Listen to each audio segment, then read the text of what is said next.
ছায়ারাত্রি channel কখনোই কোনো কুসংস্কারকে প্রশ্রয় দেয় না। তাই আমরা কখনোই বলি না যে কোনো ভৌতিক ঘটনা বা কোনো অলৌকিক ইনসিডেন্টকে বিশ্বাস করতে। যারা বিশ্বাস করেন সেটা সম্পূর্ণই তাদের ব্যক্তিগত মতামত, এবং যারা বিশ্বাস করেন না তারা ঘটনাগুলিকে এন্টারটেনমেন্ট হিসেবেও নিতে পারেন। আজকে যে ভাইটি আমাদের সাথে ঘটনাটি শেয়ার করে নিয়েছে, ওর নাম হচ্ছে রনিত। তো আমি ওকে এখানে ভাই বলেই সম্বোধন করছি, যেহেতু রনিত আমার থেকে বয়সে ছোট। এবছর ও এইচএস পরীক্ষা দেবে। তো সেজন্য ভাই তোমাকে আমাদের ছায়ারাত্রি চ্যানেলের পক্ষ থেকে জানাই অনেক অনেক শুভকামনা। তো ভাই বলছে যে ওর সাথে এই ঘটনাটি ঘটে গত বছর, মানে তখন ভাই ক্লাস 11-এ পড়তো। তো সেই সময়কার এই ঘটনা।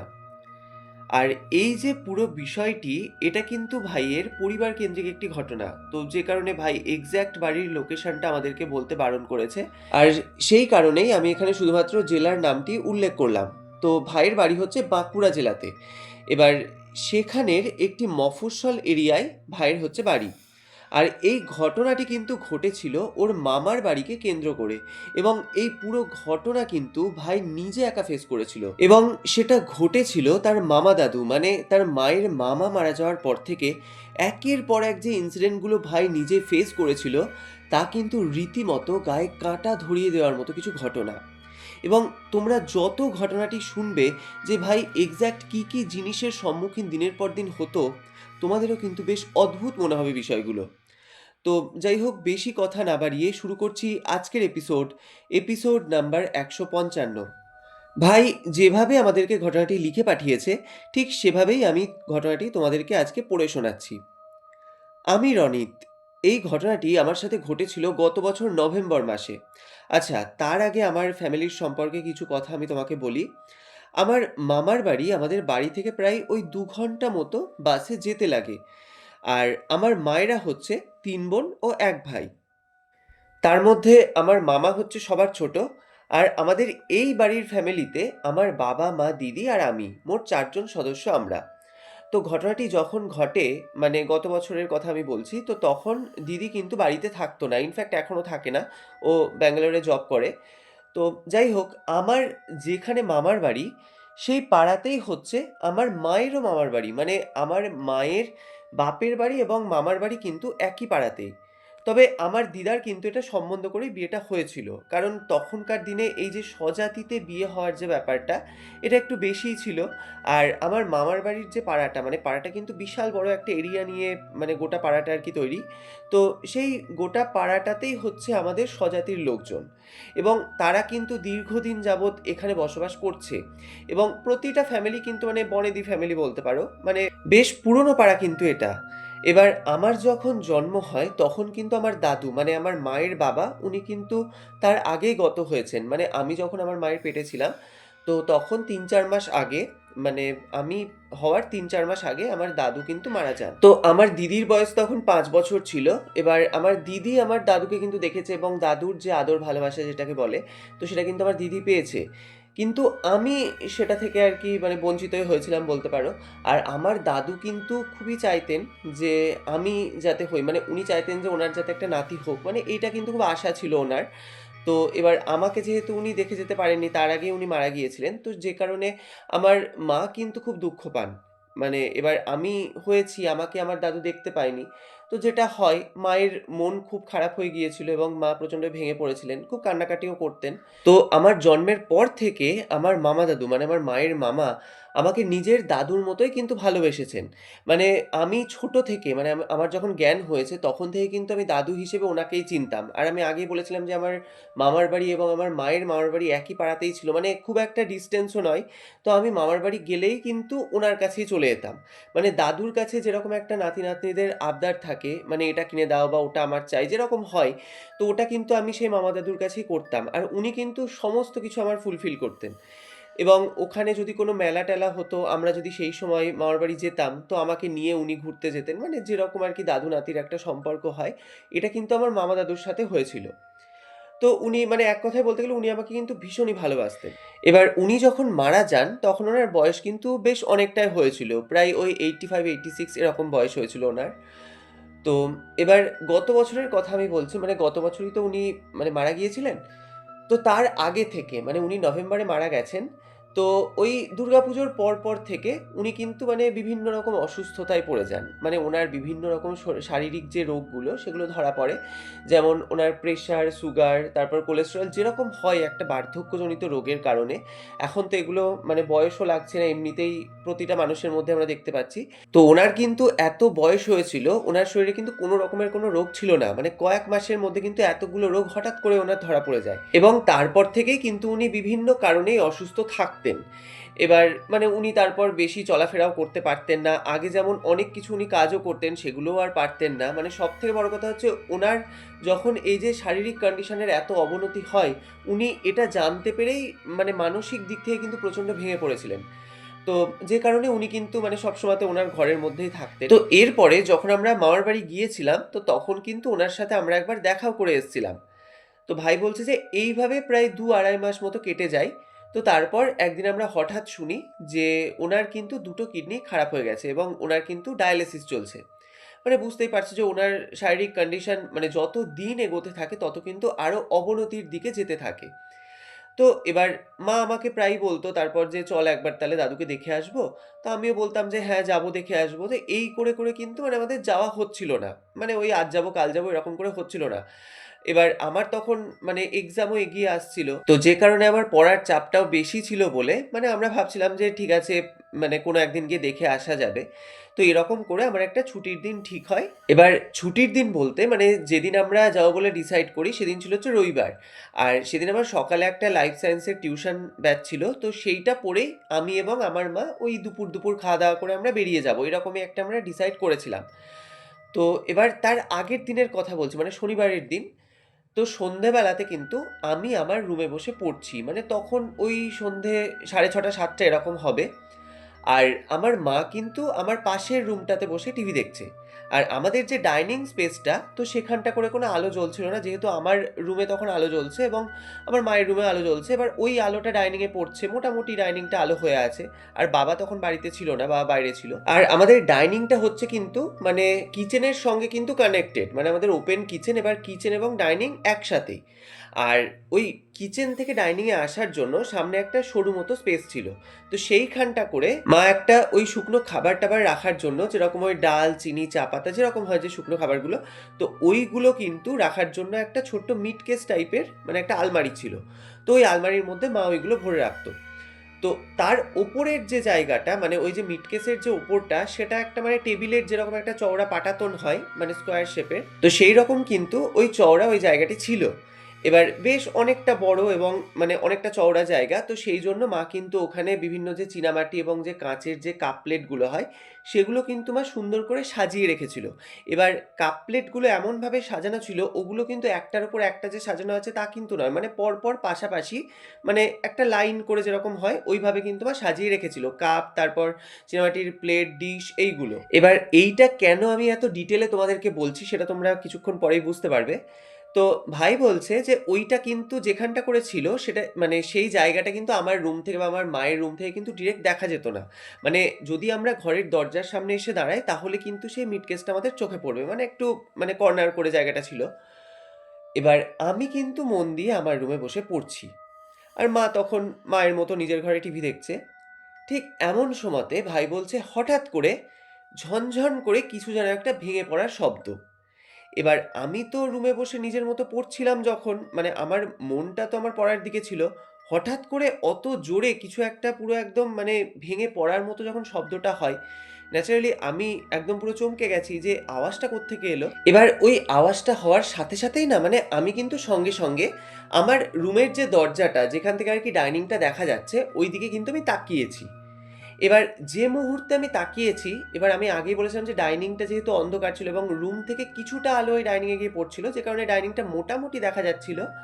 তো আমি তাকানোর সঙ্গে আমি দেখি মানে কিছু একটা কালো মতো যেন মানে একটা শ্যাডো টাইপের কিছু যেন একটা পুরো একদম স্যাট করে দরজার সামনে থেকে মানে আরেক সাইডে কিন্তু চলে গেল।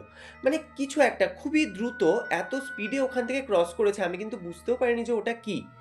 এবার প্রথমত আমি ভেবেছি যে হয়তো তাহলে মা রান্নাঘরে এসেছিল, তো যে কারণে হয়তো ওটা মাই সরে গেছে, আমি তাই ভেবেছি ১ম এ। মানে আমার মাথায় কিন্তু অন্য কিছু আসেইনি। আমি ওটাই কিন্তু ভেবেছি। তো এই ভেবে আমি যখন মাকে ডাকতে যাবো যে, "মা তোমার কাছে কি কিছু পড়ে গেল?" বা কিছু এরকম, তো মা কিন্তু তার আগেই মানে মায়ের কাছেও কিন্তু ওই শব্দটা গিয়েছে। মা তো ঘরে বসে ওরকম টিভি দেখছিল। তাও কিন্তু মানে অত জোরে একটা কিছু ভেঙে পড়ার শব্দ হয়েছে, ন্যাচারালি বাড়িতে যে থাকবে তার কানেই আওয়াজটা যাবে। তো মাও কিন্তু শব্দটা পায় এবং শব্দটা পাওয়ার সাথে সাথেই আমাকে কিন্তু ওই ঘর থেকে মানে চিৎকার করেই বলছে যে, "কিরে তুই কি কিছু ভাঙলি?" এবার প্রথমত আমি কিন্তু ব্যাপারটায় হকচকিয়ে গিয়েছিলাম যে এরকম একটা আওয়াজ, তার উপরে যখন আমি সঙ্গে সঙ্গে তাকাই দরজার দিকে আমি দেখছি ওরকম কিছু না একটা পাস করলো। এবার আমি ভেবেছিলাম যে তাহলে হয়তো মা উঠে এসছে, আমি সেটা দেখিনি। তো এবার যখন আমি শুনি যে ওই ঘর থেকে মা আমাকে ওরকম চিৎকার করে বলছে, তো তখন আমি ভাবি যে তাহলে ওটা আমি কি দেখলাম? তো যাই হোক, এবার আমি তখন মাকে আমার ঘর থেকে বলি যে, "না, না আমি তো না, আমি তো ঘরেই আছি। আমি তো ভেবেছিলাম তুমি এসছো কিচেনে।" তো তখন মা আমাকে বলে যে, "দেখ তো বাবু, তাহলে কিছু একটা পড়লো মনে হয়। কি পড়লো একবার কিচেনে গিয়ে দেখ তো।" তো এটা বলা মাত্রই ভাই বলছে আমি কিন্তু সঙ্গে সঙ্গে বিছানা থেকে নেমে এসে ওই দরজার সামনে এসে দাঁড়িয়েছি। এবার তারপর যখন আমি ডাইনিংয়ের লাইটটাকে অন করি, মানে একটা অদ্ভুত জিনিস মানে যেটা দেখে আমারও তখন বেশ একটা ১ম দিকে খটকা লেগেছিল। যেটা হচ্ছে যে মানে কাপগুলো তো ওই যে টেবিলটার উপরে মানে যে মিট কেসের ওপর যে চওড়া যে পাটাতনটা ছিল টেবিলের মতো, ওখানে তো ওই কাপ ডিশগুলো মানে ওরকম সাজানো অবস্থায় ছিল। তো সেই কাপগুলো কিন্তু মানে লাইন দিয়ে একদম পরপর মা সাজিয়ে রেখেছিল। তো সেইখান থেকে আমি দেখছি যে একদম পুরো মাঝখান থেকে ৪ টে কাপ পুরো ভেঙে ওই যে টেবিল থেকে মাটিতে ওই জায়গায় কিন্তু একদম পুরো কুচি হয়ে পড়ে আছে। মানে ৪ খানা কাপ। এবার এটা তো ভীষণই একটা মানে অদ্ভুত লাগছে দেখতে। তার কারণ হচ্ছে এটা যে কিছুতে একটা ঠেকে তারপর যে পড়ে গিয়েছে, সেটা কিন্তু দেখে মনে হচ্ছে না। মনে হচ্ছে যেন কেউ ইচ্ছাকৃতভাবে হাত দিয়ে ওই লাইন থেকে ৪ টে কাপকে মাটিতে ফেলে দিয়েছে। এবার ভাই বলছে যে আমরা এত বছর ধরে এই বাড়িতে রয়েছি, মানে আমরা কিন্তু কোনোদিন আজ পর্যন্ত বাড়িতে কোনো ইঁদুর বা কিছু আমরা কিন্তু কোনোদিন কিছু দেখিনি। মানে আমাদের যেহেতু আমরা যে জায়গাটায় থাকতাম সেটা হচ্ছে দোতলা পোরশন এবং একতলায় আমাদের সব গোডাউন ছিল। এবার দোতলায় সিঁড়ি দিয়ে উঠে যে এন্ট্রান্সটা, ওখানটা করে আমাদের একটা কোলাপসিবল এর গেট এবং তারপর একটা কাঠের দরজা ছিল। তো যেটা আমরা সবসময়তে বন্ধ করেই রাখতাম। এবার সেই জন্য কিন্তু কোনোদিন আমরা মানে আমাদের এই দোতলাতে কোনো ইঁদুর আজ পর্যন্ত কিন্তু দেখিনি। এবার ইঁদুর দেখিনি বলে যে ইঁদুর থাকবে না সেটাও কোনো মানে নেই। হতেই পারে হয়তো ইঁদুরে ফেলেছে। কিন্তু জিনিসটাকে দেখে কোনোভাবেই মনে হচ্ছে না যে ইঁদুরে ধাক্কা মেরে বা কিছুতে হয়তো ধাক্কা লেগে পড়েছে। মানে মনে হচ্ছে যেন কেউ ইচ্ছাকৃতভাবে ওই ৪ টে কাপকে ফেলে দিয়েছে। এবার এটা যখন আমি দেখেছি যে ওরকম পড়ে আছে ৪ খানা কাপ, তো মাকে তখন কিন্তু আমি ওখান থেকে ডাকছি যে, "মা এদিকে এসো তুমি। যে দেখো এরকম কাপগুলো পড়ে গেছে।"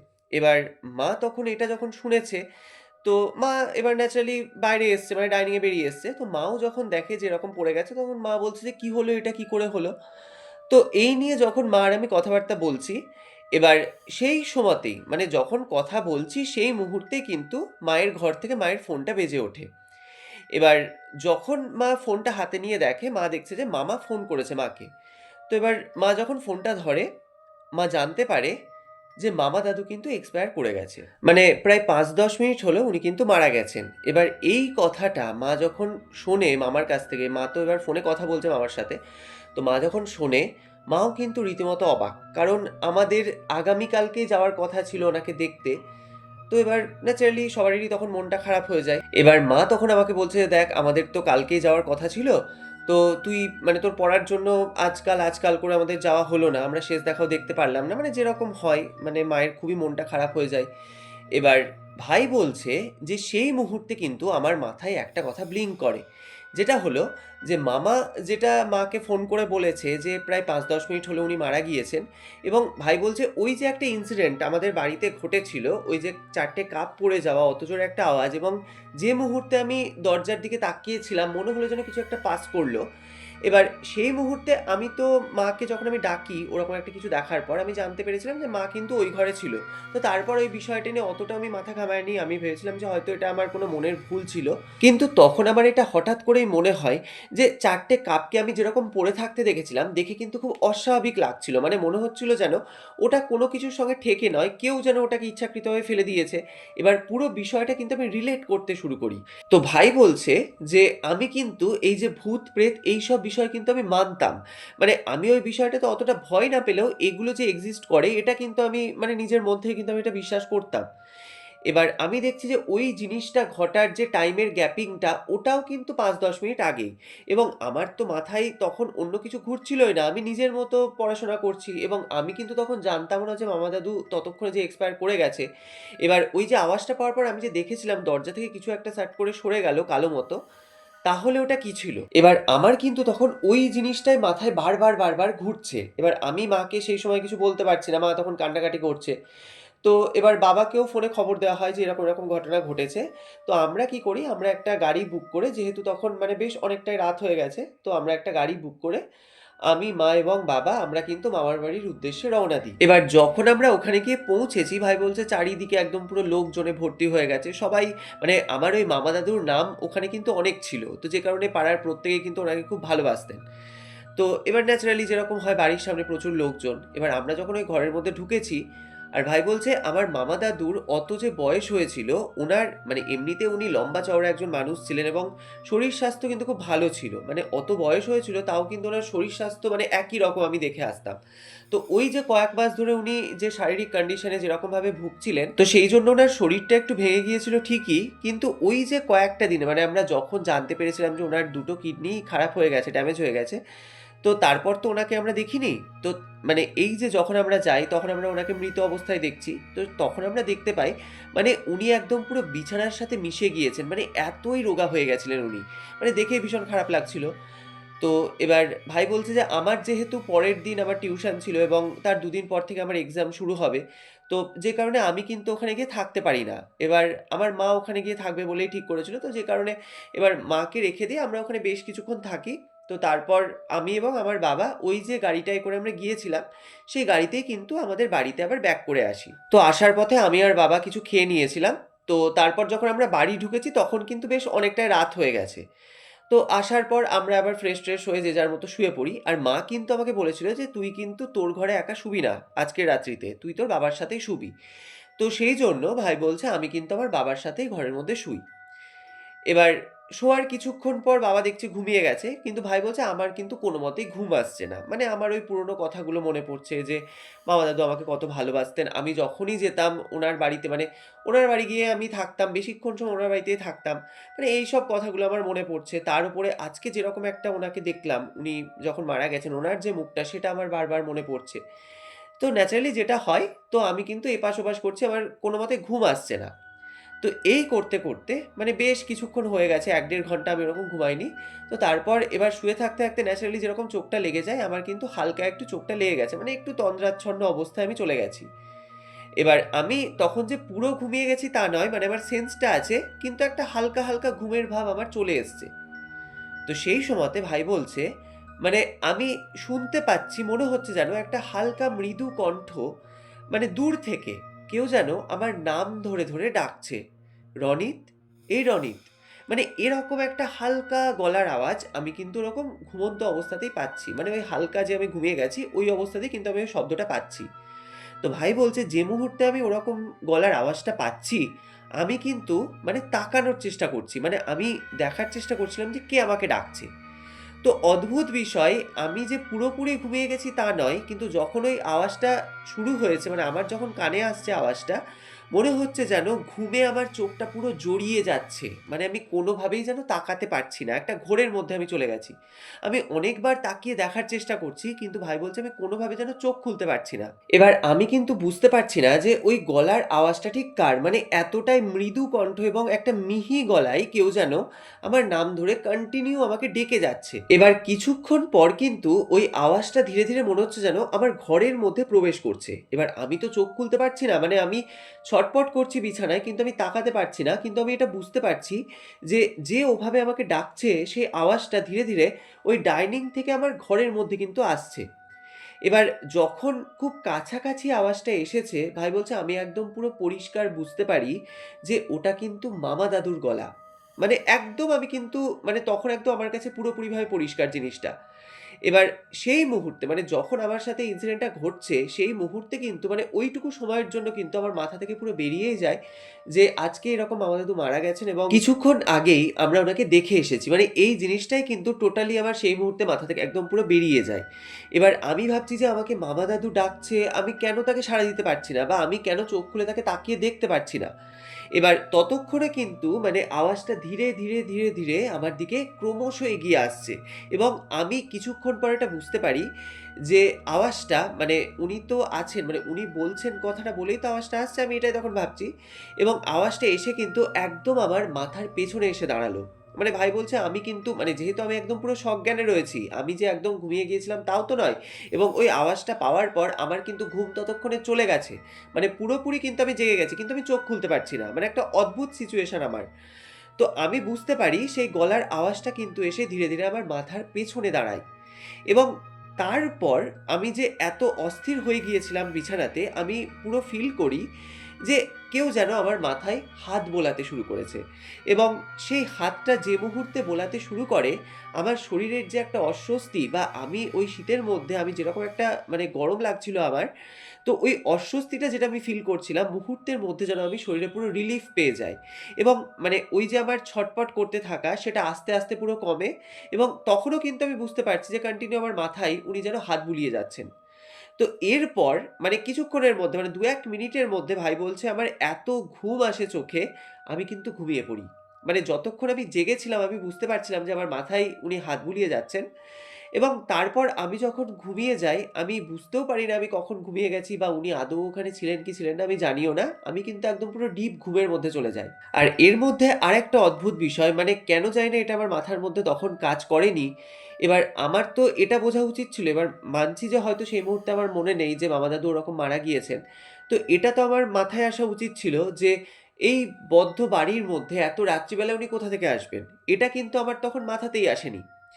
তো যাই হোক এবার আমি যখন ঘুমিয়ে গেছি, ভাই বলছে আমি কিন্তু একদম পুরো ডিপ ঘুমের মধ্যে এবং তারপর আমি কিন্তু একটা অদ্ভুত ধরনের স্বপ্ন দেখি। তো এটা যে স্বপ্ন ছিল সেটা আমি বুঝতে পারি কারণ যখন আমার ঘুমটা ভাঙে, তো তখন আমি নিজেকে বিছানার মধ্যে দেখি। তো তখন আমি বুঝতে পেরেছিলাম যে এটা আমার একটা স্বপ্ন ছিল। তো আমি স্বপ্নটা এরকম দেখছি মানে যখন যে মুহূর্তে আমি স্বপ্নটা দেখছি ওটা কিন্তু আমার সেই মুহূর্তে মনে হচ্ছিল আমি একদম পুরো রিয়েল আমার সামনে জিনিসটা ঘটছে। মানে এতটাই একটা স্পষ্টমান দৃশ্য আমার চোখের সামনে পুরো একদম ভেসে উঠেছিল। তো ভাই বলছে যে আমি যেটা দেখি সেটা হচ্ছে যে আমি দেখছি যে একটা বিশাল বড় একটা শ্মশান।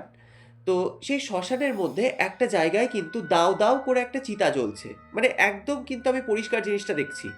এবং ওই চিতাকে ঘিরে কিন্তু প্রচুর লোকজন এবং ওই লোকজনগুলো কিন্তু আমার প্রত্যেকেই পরিচিত। আমার মামার বাড়ির লোকজন এবং মামার বাড়ির আশেপাশের যে সমস্ত পাড়ার লোকজন প্রত্যেকে ওখানটা করে কিন্তু ওই চিতাটিকে গোল করে ঘিরে কিন্তু দাঁড়িয়ে আছে এবং প্রত্যেকেরই মুখ ভীষণ বিষণ্ণ এবং একে অপরের সাথে কি কথা বলছে আমি বুঝতে পারছি না, কিন্তু দু একটা কথা বলছে সবাই। আর আমি মানে ভাই বলছে যে আমি কিন্তু ওই যে সবাই যেখানটা করে গোল করে দাঁড়িয়ে আছে তার থেকে কিন্তু বেশ কিছুটা ডিস্টেন্সে আমি কিন্তু পেছনে দাঁড়িয়ে আছি। মানে আমি কিন্তু ওই জায়গায় দাঁড়িয়ে টোটাল জিনিসটাকে অবজার্ভ করছি।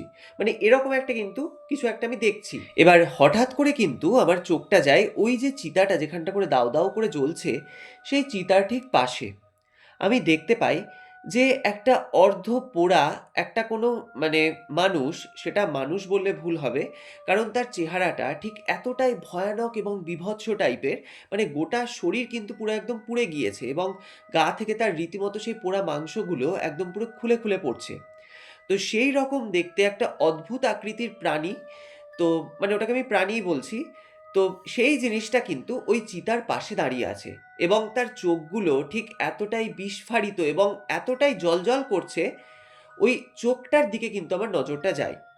এবং আমি দেখি যে সেই অদ্ভুত আকৃতির জিনিসটা সে কিন্তু আমার দিকে তাকিয়ে আছে। মানে ভাই বলছে আমি অনেকটা দূরে মানে যেখানটা করে চিতাটা জ্বলছে সেটাকে কেন্দ্র করে মানে একটা রাউন্ড শেপে সবাই দাঁড়িয়ে আছে।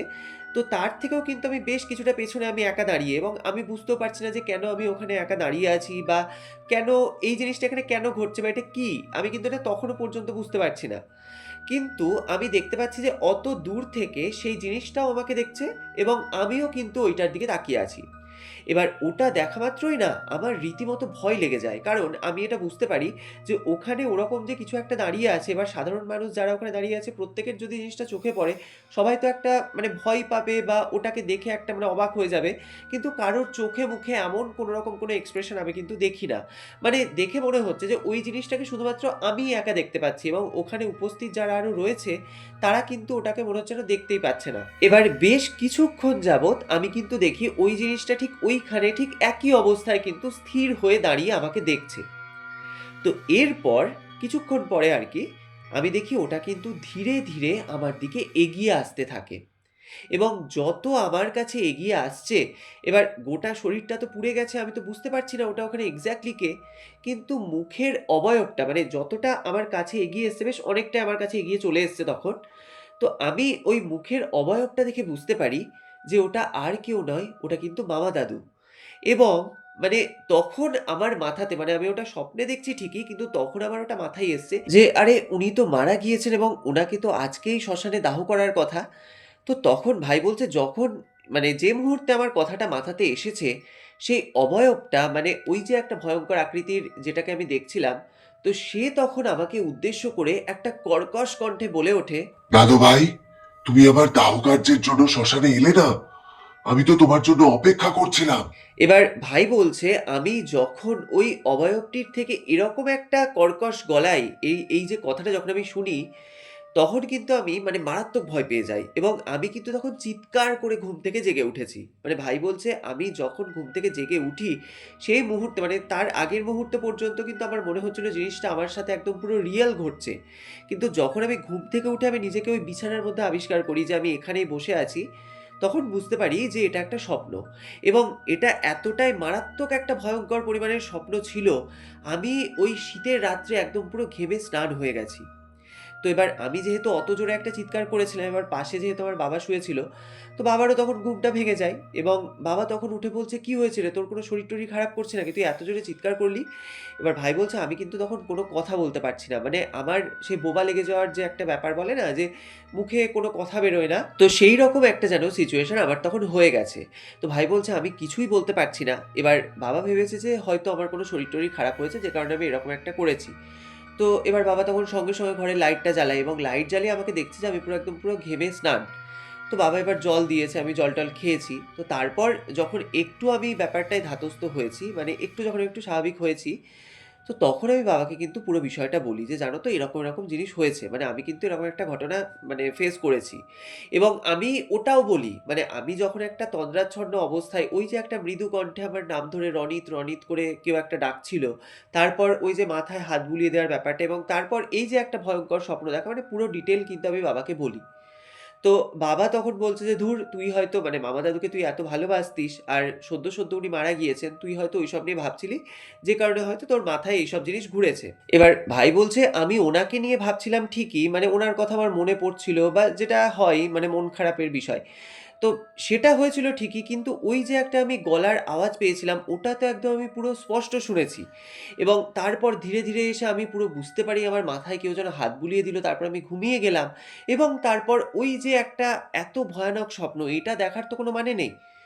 তো যাই হোক এবার বাবা তো কোনোভাবে বিশ্বাস করে না। বাবা বলে, "তুই এটা মানে কোনো স্বপ্ন দেখেছিস, তোর মনে এটা হ্যালোসিনেট করেছিস যে কারণে তুই স্বপ্নটা দেখেছিস বলে ভয় পেয়েছিস।" তো এই বলে বাবা কিন্তু শুয়ে পড়ে। এবার ভাই বলছে, "আমিও শুয়ে পড়েছিলাম কিন্তু আমার তো কোনোমতেই ঘুম আসছে না। আমি বারবার ওই জিনিসটা মনে হচ্ছে না বারবার আমার চোখের সামনে পুরো একদম ভেসে উঠছে।" তো যাই হোক এবার রাত্রিটা তো কোনোমতে কেটে যায় এবং তবুও মানে পরের দিন সকালে যখন আমি ঘুম থেকে উঠেছি তবুও কিন্তু আমার রীতিমতো মানে ভয় করছে জিনিসটাতে। মানে মনে পড়ছে যখন তখনই একটা কেমন যেন মানে একটা প্যানিক করতে শুরু করছি। তো এবার আমি কিন্তু তখন মাকে ফোনে বিষয়টা জানাই। কারণ মা তখন মামার বাড়িতে। তো মাকে আমি কিন্তু পুরো বিষয়টা বলি। এবার মা তখন আমার মুখে এই কথাটা শুনে মায়েরও কিন্তু এই বিষয়টা একটু খটকা লাগে। এবং আমার সাথে ১ম যে ঘটনাটা ঘটেছিল ওই যে সেই কাপ প্লেটটা পড়ে ভেঙে যাওয়ার যে শব্দটা এবং তারপর আমি যে আমার রুমের দরজার সামনে কিছু একটা শ্যাডো টাইপের আমি মানে সেট করে সরে যেতে দেখেছিলাম, সেটাও কিন্তু আমি মাকে ফোনে তখন জানাই যে, "মা জানো তো আমি সেদিন তোমাকে বলিনি। তো এই জিনিসটা কিন্তু আমার সাথে ঘটেছিল।" এবার মা তখন এটা শুনে আমাকে বলে যে, "তুই মানে এই যে যতদিন ধরে এই যে ১২ দিনের যে অশৌচের যে সময়টা, তো তো সেই সময় কিন্তু তুই একা ঘরের মধ্যে শুবি না, মানে তুই তোর বাবার সাথেই শুবি এবং তোর কাছে মানে তুই সবসময়তে কিন্তু একটা কাছে লোহার জিনিস রাখবি, সেটা লোহার চাবি হোক বা লোহার পেরেক, মানে এটা কিন্তু তুই সবসময় তোর সঙ্গে রাখবি। মা কিন্তু ভাই বলছে আমাকে এই কথাটা বলে দেয়। তো তারপর থেকে ভাই বলছে আমি একটা চাবি আমার সঙ্গে সবসময় রাখতাম।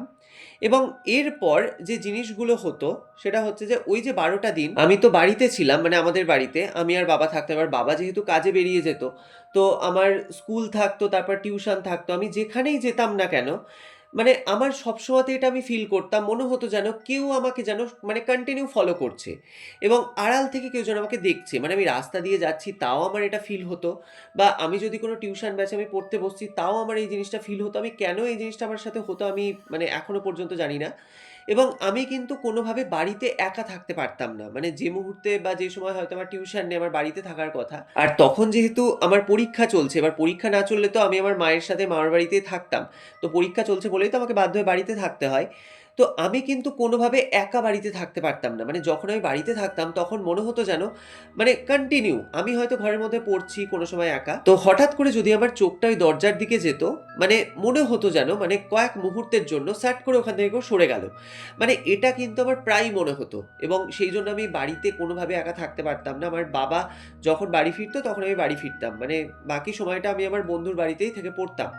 এবং ওই যে 12টা দিন যতদিন ওই অসহ্য পর্বটা চলেছে, ভাই বলছে আমি রাত্রিবেলায় ঠিক করে ঘুমাতেও পারিনি।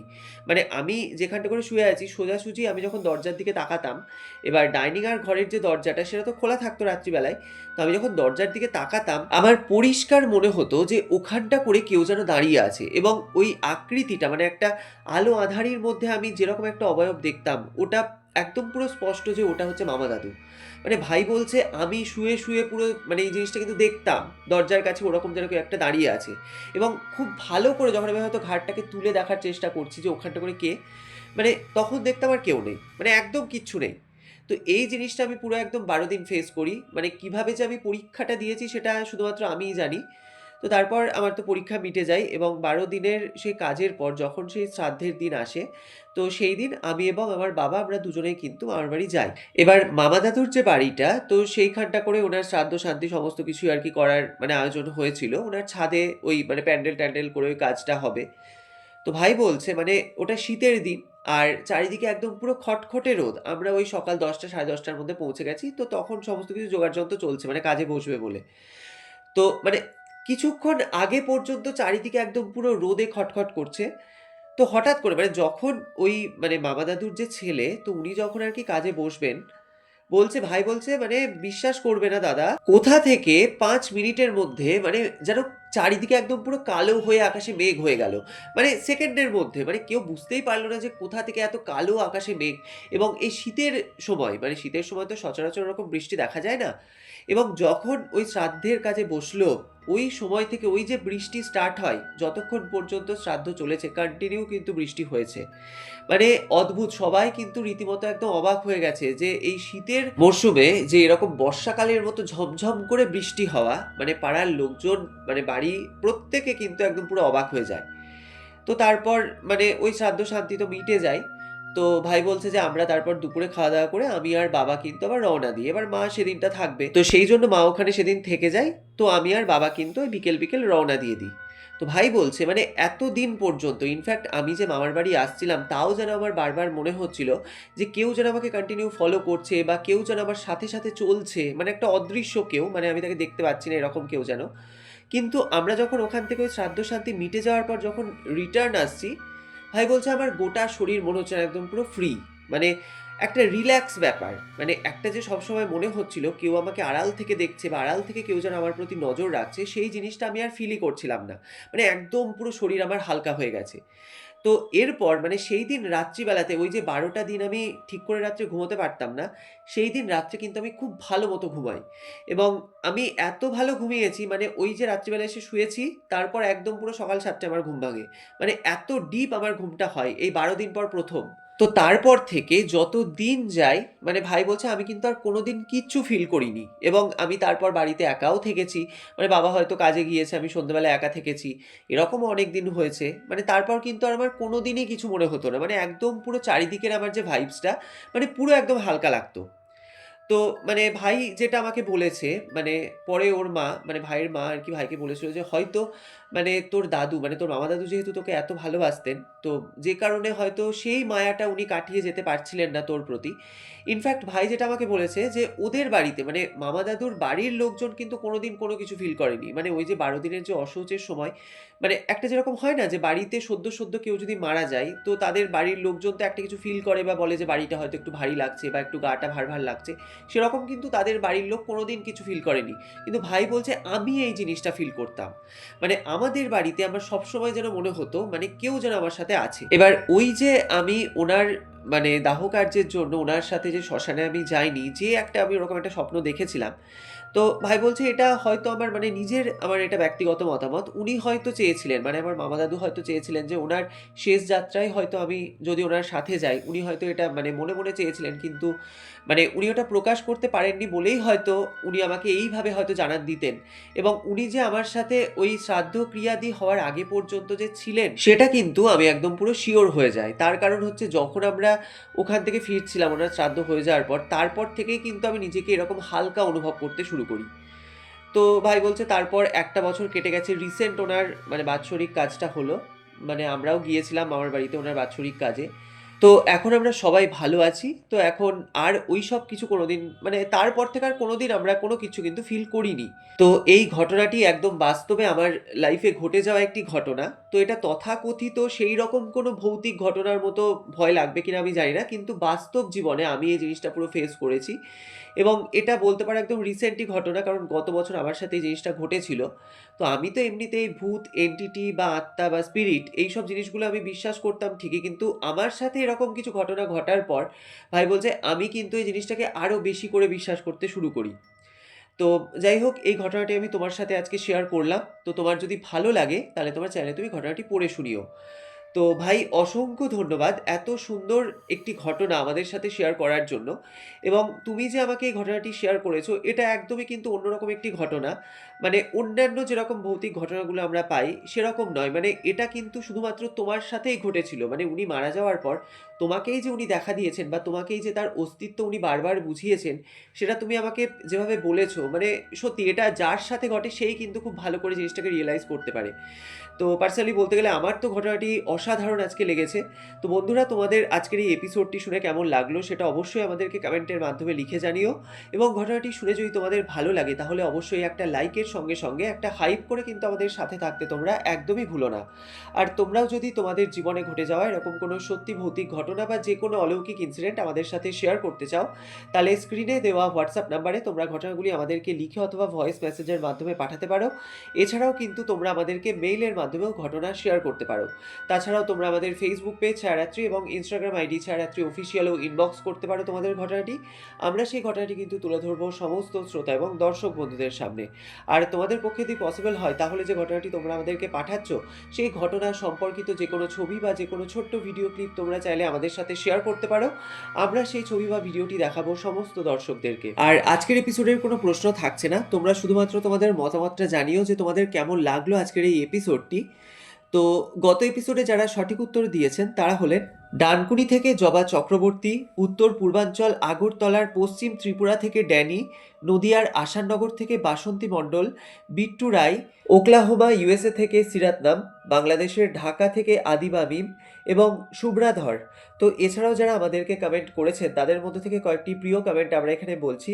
তো তারা হলেন শ্রাবণী, পশ্চিম বর্ধমান মদনপুর থেকে মৌসুমী মুখার্জি, হাওড়া থেকে গীতা গোস্বামী, রানাঘাট নদিয়া থেকে নয়নতারা, সুদেশনা সিনহা রয় এবং আশা মণ্ডল।